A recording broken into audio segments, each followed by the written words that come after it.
Today I'm going to tell you an interesting story about the life of Saint Rita of Cascia. Saint Rita is also known as the patron saint of abused wives, mothers, and impossible causes. She was born in 1381 in Italy, and her baptism name was Margherita Ferri Lotti. When she was 6 years old, she was praying and meditating before an image of Christ when a small, pierced wound appeared on her forehead. This was her first stigmata which bore her union with Christ. Even as a child, she dreamed of becoming a nun, often spending hours in quiet prayer. But as was custom in those days, her parents arranged her marriage when she was just 12.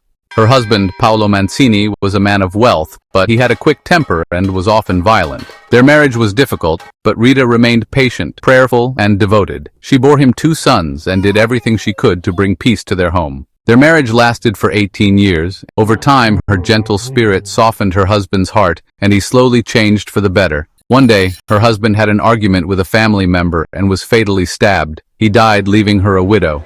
During the funeral, Saint Rita gave a public pardon to her husband's murderers, but her husband's brother wanted to continue the family feud to seek honor for their Italian clan. He convinced both of her sons to avenge their father. When she discovered their intention to commit murder, she turned to God in desperate prayer, asking him to intervene. Before they could carry out their plans, both of her sons fell gravely ill. Shortly afterward, they died of a gastrointestinal disease and her family was gone. Instead of falling into despair, Saint Rita turned to God and sought his divine guidance and strength. She wanted to fulfill her childhood dream to become a nun and decided to enter the Augustinian order. But she was turned away 3 times. The convent feared scandal because of her family's connection to the clan feud. According to some accounts, Saint Rita was miraculously transported overnight into the convent, even though all the doors were locked. The nuns saw this as a clear sign of divine intervention, and they finally accepted her. She spent the rest of her life in the monastery, praying, fasting, and doing good deeds for others. Then one day, while she was meditating before an image of Christ in the monastery, a miracle happened.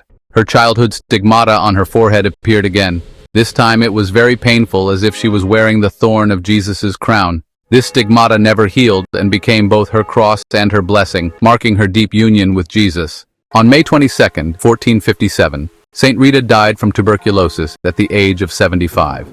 After her burial, her body was exhumed, and it was found that her stigmata wounds remained fresh, and her body showed no signs of deterioration. On May 24, 1900, Pope Leo XIII canonized her as a saint. Her uncorrupted body is peacefully resting inside the basilica built for her honor, and it is called the Basilica of Saint Rita of Cascia in Italy. Today she is venerated as the patron saint of abused wives, mothers, and impossible causes. Her feast day is celebrated every 22nd of May. If you like stories like this, support us, follow, like, and subscribe.